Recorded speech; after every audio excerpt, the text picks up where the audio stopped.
кирилл негізіндегі Болат Бөтеев Аллажан қолдау қорының атқарушы директоры. Бүгінгі қолданып жүрген кирилл негізіндегі 42 әріпті әліпбиді мемлекеттік әліпби жасау керек, менің ұсынысым. Себебі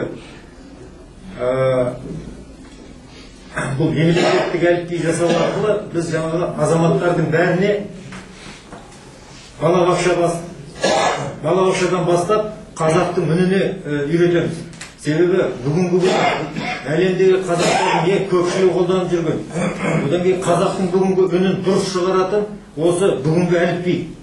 Соны себебі бұл саяси жағдайды ескеру керек. Қазіргі біздің келіп жатқан жағдайдың бәрін ескере келіп, бірден кирилл негізіндегі қолдансақ, бұл оңай болады.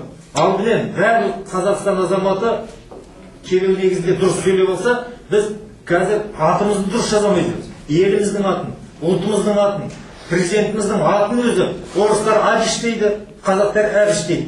Бұл келтіре берсе мысал көп. Өшірде отырған не? Өзбек, Узбеков дейді, біреу Озбеков дейді, біреу. Сонда бұл не? Біз атымызды дұрыс жазамыз. Латыштарды еске алайықшы. Ұзыныс 42 әріп. Ұзыныс 42 әріпті әліпбиге мемлекеттік статус беру арқылы жағдайымызды түзейміз.